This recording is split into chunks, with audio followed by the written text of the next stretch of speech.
Hello friends, എല്ലാവർക്കും നമസ്കാരം. So ഇന്നത്തെ വീഡിയോയിൽ നമ്മൾ ഡിസ്കസ് ചെയ്യാൻ പോകുന്നത് ഒരു ബിടെക് ഡയറി ടെക്നോളജി കോഴ്സിന് ശേഷം നമുക്കൊരു ടീച്ചിങ് അല്ലെങ്കിൽ അക്കാദമിക് ജോബിലേക്കാണ് ഇൻട്രസ്റ്റ് ഉണ്ടെങ്കിൽ നമുക്ക് ഉള്ള ഓപ്പർച്യൂണിറ്റീസും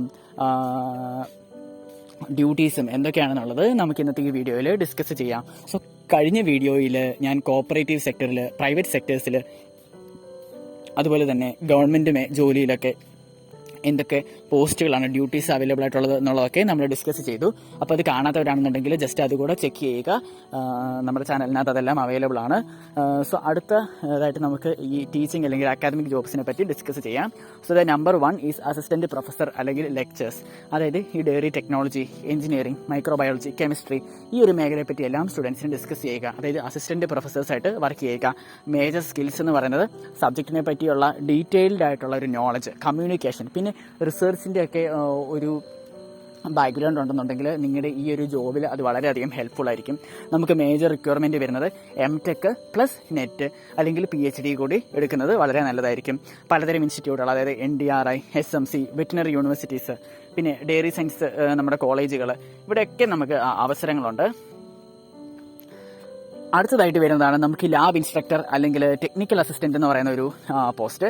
ഇതിൽ നമ്മുടെ വർക്ക് വരുന്നത് helping students to perform lab tests to milk and dairy products. അതായത് ഒരു ലാബ് ഇൻസ്ട്രക്ടറായിട്ട് വർക്ക് ചെയ്യുക.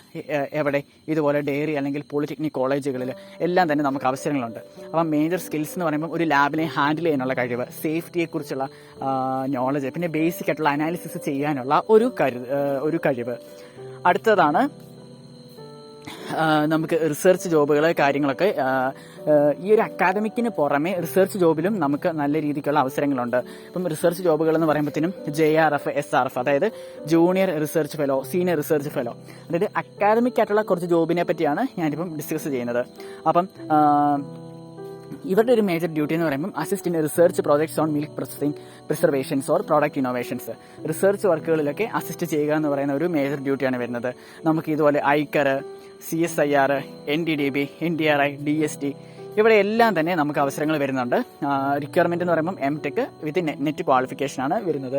പ്രോജക്റ്റ് അസോസിയേറ്റ് അല്ലെങ്കിൽ റിസർച്ച് അസോസിയേറ്റ് ആണ് അടുത്ത ഒരു ഓപ്ഷൻ. അതായത് ലാബ് എക്സ്പെരിമെന്റുകൾ കണ്ടക്ട് ചെയ്യുക, പേപ്പേഴ്സ് പബ്ലിഷ് ചെയ്യുക, പിന്നെ ന്യൂ പ്രൊഡക്റ്റിന്റെ സ്റ്റഡീസ് പബ്ലിഷ് ചെയ്യുക.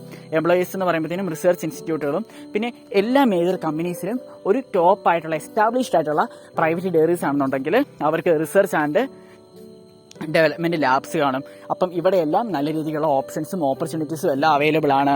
സോ ഇതിന്റെ കൂടുതൽ ഡീറ്റെയിൽസ് ഞാൻ ഡിസ്ക്രിപ്ഷൻസിൽ കൊടുക്കുന്നതായിരിക്കും, നിങ്ങൾക്ക് അതുകൂടി ചെക്ക് ചെയ്യാം. സോ ഈ ഒരു വീഡിയോ നിങ്ങൾക്ക് വളരെയധികം ഇൻഫർമേറ്റീവ് ആണെന്ന് ഞാൻ വിശ്വസിക്കുന്നു.